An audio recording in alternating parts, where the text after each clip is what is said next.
웃으시는 이렇게 얼굴 보니까 너무 좋습니다.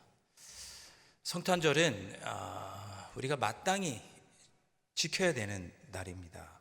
우리의 구주이신 예수님께서 태어난 날이니까 성탄절을 지키는 것은 마땅합니다. 우리가 우리의 생일도 특별하게 여기고 지키는 것처럼 우리 구주 예수님의 생일을 우리가 기념하고 함께 모여 예배하고 지키는 것은 자연스러운 일이고 마땅한 일입니다.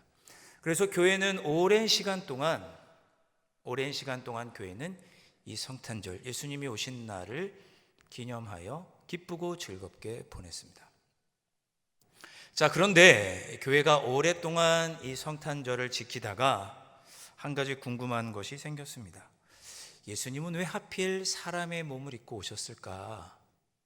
예수님은 그냥 하늘에 계신 하나님으로서 우리를 구원받아라 하면 우리가 다 구원이 될 텐데 왜 우리를 위해서 굳이 사람의 몸을 입고 이 땅에 오셨을까? 왜 사람으로 태어나셨을까 하는 궁금증을 갖게 되었고, 그 궁금증에 대해서 생각하다 보니 예수님께서 사람의 몸을 입으시고 이 땅에 오신 것 자체로 의미가 있고 거기에 메시지가 있구나라는 것을 깨닫게 되었습니다. 예수님은 왜 사람의 몸을 입고 이 땅에 오셨을까?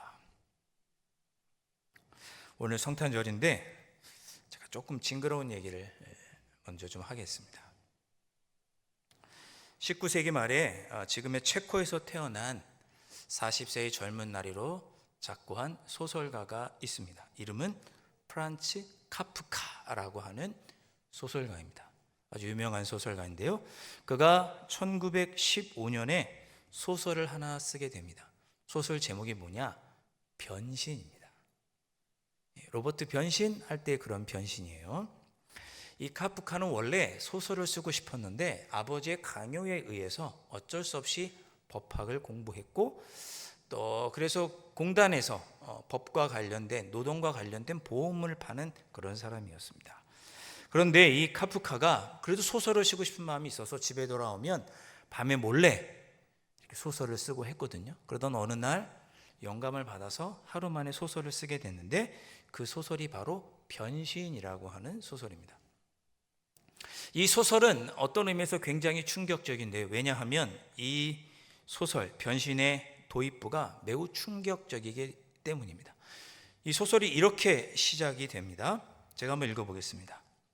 어느 날 아침 그레고르 잠자가 주인공 이름입니다. 그레고르 잠자. 어느 날 아침 그레고르 잠자는 뒤숭숭한 꿈에서 깨어났을 때 침대에서 한 마리의 흉측한 벌레로 변해 있는 자신의 모습을 발견했다. 이렇게 소설이 시작합니다. 제가 그림을 한번 준비해 봤습니다. 어떻게 벌레로 변했나? 이렇게 벌레로 변한 거죠. 네. 실제로 그의 이 소설을 가지고 사파를 그린 사람의 글을 보면 저렇게 비슷하게 그렸습니다. 저렇게 변한 거예요. 변신한 거죠, 변신. 하룻밤 만에. 충격적이죠? 성탄절이 이게 무슨 일인가 싶으시죠? 네. 소설의 내용을 잠깐 소개하면 주인공이었던 그레고리 잠자는 가족의 생계를 전적으로 책임지는 그런 아들이었습니다. 아버지를 대신해 온 가족을 돌보기 위해서 밤낮 없이 일하고 돈을 벌어야 하는 그런 삶에 처해 있었던 사람입니다. 열심히 일했습니다. 부모님도 여동생도 먹여 살려야 했기 때문에 늘 돈을 쫓아 살았고 남들보다 더 열심히 일했고, 그래서 때로는 많은 돈을 벌면 부모님들에게 또 자녀, 여동생에게 보여주면서 자랑하기도 했습니다. 그런데 어느 날 이렇게 벌레로 변한 거예요. 그레고리 잠자는 자기가 그렇게 벌레로 변하고 나서 걱정을 합니다. 내가 벌레가 됐으니 우리 집안 사람들은 누가 먹여 살리지? 자기가 벌레가 된 것을 걱정하는 게 아니라 자기가 벌레가 된 것 때문에 가족들을 먹여 살리지 못할까 봐, 출근하지 못하고 그래서 직장을 잃지는 않을까 걱정합니다. 착한 사람이죠. 네. 저렇게 벌레로 변했으니까 출근할 수가 없잖아요. 그래서 출근을 못하게 됩니다. 그랬더니 직장 상사가 늘 성실하게 오던 그레고리 잠자가 결석을 하니까 집에 한번 찾아옵니다. 부모님도 걱정이 돼서 문을 열어보고는 방문을 열어보고 깜짝 놀라게 되는 거죠. 자, 소설의 내용이 이렇습니다. 아들이 벌레로 변해버리자 가족들은 아들을, 분명히 아들인 거 아는데 그 아들을 방 안에 가둬놓고 격리시킵니다. 처음에는 이 벌레로 변해버린 아들을 가족들이 챙겨주고 돌봐주지만 점차 이 아들을 귀찮은 짐으로 여기게 되고 공포와 혐오의 대상으로 여기게 됩니다. 그래서 아버지는 아들 그레고르 잠자에게 사과를 던집니다. 사과를 던져요. 그 사과가 등에 이렇게 박혀서 썩어가게 되는데 아들 그레고르 잠자는 그때 고통스러워합니다. 어머니는 어떻게 되느냐? 어머니는 아들을 늘 안쓰러워하면서도 그의 모습, 벌레로 변해버린 그 모습을 볼 때마다 견디지 못하고 어머니는 기절하게 됩니다. 그 여동생은 어떻게 했을까? 처음에는 오빠를 잘 챙겨주다가 얼마 시간이 지난 후로는 오빠를 괴물 취급하면서 사람들에게 오빠를 당장 내쫓아야 한다고 말하게 됩니다. 자, 소설의 결말은 이렇습니다. 주인공이 더 이상 가족의 생계를 책임질 수 없게 되자 가족은 부득이하게 집안에 남는 방 하나를 하숙을 놓게 됩니다. 그러니까 하숙생이 그 방에 찾아오게 되죠. 그래서 그 집에 이제 머무르게 되는데 어느 날 여동생이 바이올린 연주를 하게 됩니다. 거실에서 바이올린 연주를 하는데 그 소리를 벌레로 변해버린 그레고르가 듣고 감동이 돼서 자기도 모르게 방문을 기어 나와 여동생을 보기 위해 거실로 나옵니다. 그걸 누가 보느냐? 하숙생이 보게 되는 거죠. 기절초풍한 거예요. 여러분 문 딱 열었는데 벌레가 나와봐요. 그것도 이만한 벌레가 나오면, 바퀴벌레가 한 마리 지나가도 놀라 자빠질 뻔인데 그렇게 큰 벌레가 나오자 하숙생은 놀라고 버럭 화를 내게 되고 그 계약을 해지하게 됩니다. 그 모습을 본 여동생이 오빠를 향하여 소리 지르게 된 거죠. 저건 오빠도 아니야. 이제 내쫓아야 해. 라고 소리 지르게 됩니다. 그 소리를 듣고 벌레로 변한 그레고리 잠자는 충격을 받고 방 안으로 들어가 그날 밤 식음을 전폐하고 쓸쓸히 절망 속에서 굶어 죽게 됩니다. 그렇게 소설이 끝나요. 그 벌레 이제 그레고리 잠자가 죽고 나자 가족들은 안도합니다. 드디어 죽었구나. 그리고 그날 아침 환하게 뜬 햇살을 보면서 우리 소풍이나 가자. 그리고 앞으로 우리에겐 좋은 일만 있을 거야. 이렇게 희망을 꿈꾸며 그 소설은 끝이 납니다. 제가 이 소설을 소개해드린 이유는 이 소설이 당시의 사회를 풍자하고 있고 오늘 우리의 삶도 돌아보게 하기 때문입니다. 여러분, 우리 모두 살다 보면 우리가 벌레라고 느껴질 때가 있습니다. 이 세상은 우리에게 계속해서 성공을 요구합니다. 돈을 많이 버는 성공, 높은 자리에 올라가는 성공, 큰 땅을 차지하는 성공, 많은 지식을 갖는 성공, 그런 성공을 얻어내라고 끊임없이 우리에게 요구합니다. 우리는 줄기차게 이런 성공을 향해서 나아가죠. 그러나 때로 우리는 그런 성공을 이루지 못하고 주춤하고 넘어질 때도 있습니다. 그러면 사람들은 어떻게 바꾸냐? 우리를 마치 벌레 쳐다보듯이, 마치 우리를 벌레 보듯이 세상 사람들은 우리를 보기도 합니다. 더 이상 돈을 벌지 못하는 괴물, 귀찮은 짐, 더 이상 너는 내 친구도 아니야. 당신은 우리 같은 교회를 다니는 성도도 아니야. 너는 내 자식도 아니야. 그렇게 때로는 우리를 벌레 보듯이 합니다. 심지어 우리는 그렇게 넘어지는 나 자신을 보고도 나 스스로를 벌레처럼 여길 때가 있죠. 나 때문이야. 나는 귀찮은 존재야. 나는 할 수 없어. 나는 왜 이럴까? 살다 보니 세상에서 실패자라고, 성공하지 못했다고, 달려가다 넘어졌다고 우리를 벌레처럼 쳐다보는 시선들이 있다는 것을 느끼게 됩니다. 예전에 찬송가 중에 제가 참 받아들일 수 없는 찬송가 가사가 있었습니다. 151장 만왕의 왕 내 주께서 1절 가사가 이렇죠. 만왕의 왕 내 주께서 왜 고초당했나 이 벌레 같은. 나는 벌레 같지는 않다고 생각했거든요. 찬송가 143장 1절도 마찬가지죠. 웬 말인가 날 위하여, 웬 말인가 날 위하여 주 돌아가셨나 이 벌레 같은 날 위해. 예전에는 찬송가가 저를 벌레로 비유할 때 그 가사를 받아들이지는 못했습니다. 내가 그 정도는 아닌데. 이 찬송가 가사가 마음에 와닿지 않았습니다. 그런데 이 소설을 접하고 보니 이 벌레라는 단어가 새롭게 다가옵니다. 살다 보니 세상 사람들이 나를 벌레처럼 바라보고 대접할 때가 있다는 경험도 해보게 됩니다. 카프카의 소설 이 변신은 다른 사람, 세상에 내가 다른 사람들에게 실망을 주고 효용 가치가 없어졌을 때 그래도 나는 여전히 가치 있는 사람인가? 라는 질문을 던지는 소설입니다. 예수님께서 왜 이 땅에 인간의 몸을 입고 오셨을까? 글쎄요, 저는 말씀을 준비하면서 그렇게 생각해 보았습니다.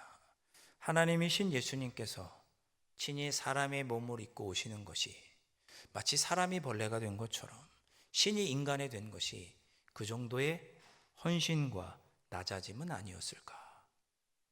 전능하신 하나님께서 스스로 자기를 제한하고 부족하고 연약한 인간으로 변신하신 사건, 그것이 성육신이고 그날을 기념하는 것이 성탄절이라면 마치 세상에서 벌레 같은 대우를 받는 우리를 인간이 되신 하나님 예수님은 이해해 주시지 않을까. 그래서 예수님은 하나님이신 분이 인간이 되셨구나. 그런 생각을 해보게 되었습니다. 예수님은 넘어진 우리를 온전히 품어주시고 안아주시기 위해 오셨습니다. 예수님도 어쩌면 벌레가 되어보는 경험을 해보셨는지 모르겠습니다. 신이 부족하고 연약한 인간이 되어 인간이 된 것도 모자라 궁전에 태어난 것도 아니고 말구유에 나시고 결국 가장 비참한 십자가에서 죽으시게 되죠. 그런 예수님이라면 이 세상에서 때로는 주춤하고 넘어질 때 벌레 취급받는 우리도 이해하고 용서해 주실 수 있지 않으실까? 그러기 위해서 예수님은 인간으로 오셨습니다. 세상의 폭력과 적대감, 온갖 외면, 저것은 내 오빠가 아니야, 내쫓아야 돼 라고 하는 냉혹한 시선들, 그런 것들을 이해해 주실 수 있는 분이 하나님으로서 인간이 되신 우리 예수님이구나. 그 예수님이 오신 날이 성탄절이기에 우리는 이 성탄절을 기뻐하고 즐거워할 수 있는 거죠. 벌레 같은 우리를 온전히 이해하고 품어주시기 위해 예수님이 오신 날, 그날이 바로 성탄절입니다. 네. 성탄절을 보내는 오늘 여러분들의 마음속에 이러한 우리까지 용납해 주시고 받아주시는 그 주님의 그 놀라운 평안이, 기쁨이 여러분들 속에 가득하실 수 있기를 주님의 이름으로 축원드립니다.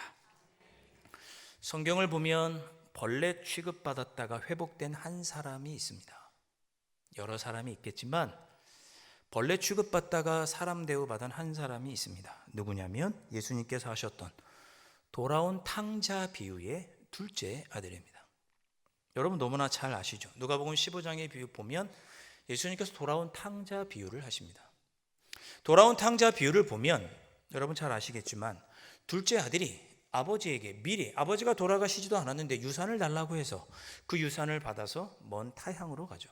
그곳에서 허랑방탕하고 다 돈을 허비한 후에야 자신이 큰 잘못을 했다는 것을 깨닫고 아버지께로 돌아옵니다. 아버지께 돌아와 용서를 구하고 회복되는 이야기가 바로 탕자의 비유죠.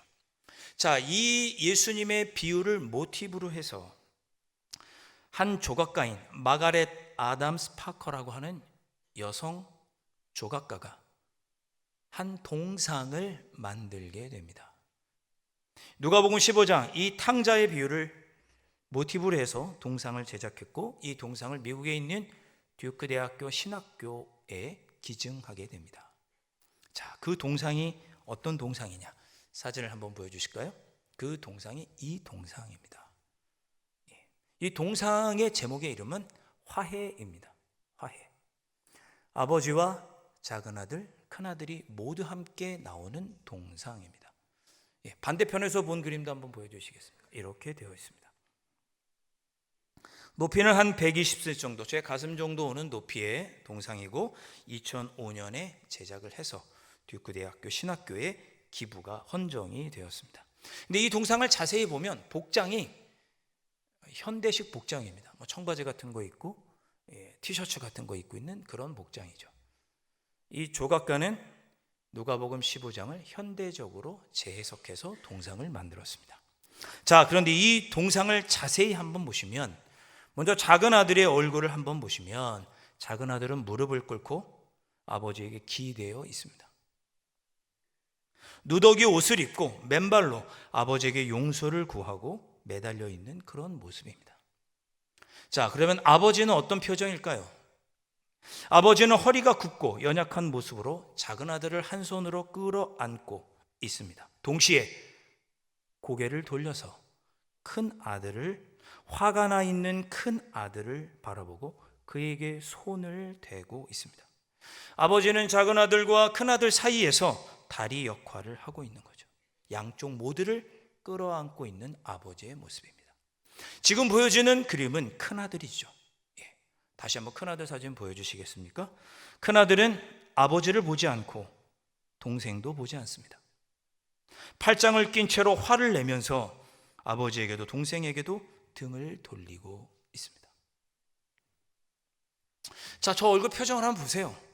제 짐작이지만 저 얼굴 표정을 보면 큰 아들이 형이 동생에게 어떤 마음을 갖고 있을지 짐작이 됩니다. 형은 동생에게 그런 마음을 갖고 있었겠죠. 이 벌레 같은 놈. 아버지의 재산을 다 달라고 해서, 아버지가 돌아가시지도 않았는데 그 유산 달라고 해서 받아가더니 다 허랑방탕해 버린 이 벌레 같은 동생. 그런 마음이 있지 않았겠습니까? 염치 없이 다시 집으로 돌아와서 나를 받아달라고 말하는 이 염치 없는 벌레 같은 놈. 그렇게 이 동상의 큰 아들의 얼굴에서 동생을 향한 감정이 느껴집니다. 여러분, 이 동상의 주인공은 아버지입니다. 이제 아버지의 얼굴도 한번 보여주시겠습니까? 이 아버지는 큰 아들과 같은 마음이 아니었습니다. 다른 마음이었죠. 이 아버지의 얼굴을 가만히 보면 간절함이 느껴집니다. 아버지는 자기에게 버릇없이 굴고 아버지의 마음에 상처를 입혔던 그 어쩌면 벌레 같은 둘째 아들, 그 작은 아들을 조건 없이 안아주고 있고, 그리고 더욱 놀라운 것은 아버지가 큰 아들에게도 손을 내밀고 있다는 것입니다. 여러분, 아버지가 바라보는 건 작은 아들이 아니에요. 큰 아들을 바라보고 있어요. 큰 아들아, 이 동생, 어쩌면 낙심하고 넘어진 이 벌레 같은 동생, 네가 보아주고 챙겨주고 위로해주고 격려해주면 안 되겠니? 자기에게 용서해달라고 온 작은 아들을 바라보는 아버지가 아니고 동생을 벌레처럼 바라보는 그 큰 아들을 향해 고개를 돌리고 그에게 손을 뻗어 손을 대며 용서해주고 격려해주기를 부탁하고 있습니다. 사랑하는 성도 여러분, 오늘 하나님은 우리에게 이런 모습을 요구하고 계시는 것이 아닌가 생각해 봅니다. 실패하고 좌절된 어쩌면 벌레 같은 우리입니다. 그러나 동시에 우리는 누군가를 벌레처럼 쳐다보는 큰아들과 같은 모습이 우리에게 있습니다. 그런 우리에게 오셔서 저 벌레 같은 우리를 품에 안아주시는 주님이실 뿐만 아니라 너도 누군가에게 그를 벌레처럼 바라보지 말고 이해하고 격려하고 품어주고 일으켜 세워주라고 우리 주님은 우리에게 요청하고 계십니다. 그러한 우리 예수님을 기념하고 기억하는 절기가 바로 성탄절입니다. 오늘 읽었던 말씀 본문 13절과 14절, 호련히 수많은 천군이 그 천사와 함께 하나님을 찬송하여 이르되 지극히 높은 곳에서는 하나님께 영광이요 땅에서는 하나님이 기뻐하신 사람들 중에 평화로다 하니라. 아멘. 오늘 성탄을 맞아 우리 자신을 한번 돌아보시기를 바랍니다. 이 벌레 같은 나 있는 모습 그대로 안아주시고 품어주시고 용납해 주시기에 오신 우리 주님 한번 돌아보시면 좋겠습니다. 이 벌레 같은 나를 품어주시고 안아주시기에 오신 예수님, 그리하여 나로 하여금 하늘의 평화를 누리게 하여 주신 예수님, 그뿐만 아니라 너도 누군가를 벌레처럼 바라보지 말고 내가 너에게 했던 것처럼 그 애를 사랑하고 격려하고 용납하고 품어주므로 하나님께 영광을 돌리며 살도록 우리에게 요청하시는 예수님. 2025년 성탄절에는 그러한 우리에게 요청하시는 주님의 음성을 듣는 우리 모두가 되고 우리의 마음에 평화가 깃들고 우리를 통하여 누군가에게도 평화가 임해서 하나님의 영광이 나타나는 그런 성탄절이 되었으면 좋겠습니다. 여러분의 삶에 우리의 있는 모습 그대로를 받아주시고 품어주시는 주님의 평화가 여러분의 삶 속에 임하시고 여러분을 통하여 누군가에게도 주님의 평화가 임하는, 그래서 우리 하나님께 영광이 되는 그러한 삶의 모습을 이루어내시는 귀하고 복된 성탄절 보내실 수 있기를 주님의 이름으로 축원드립니다. 기도하겠습니다.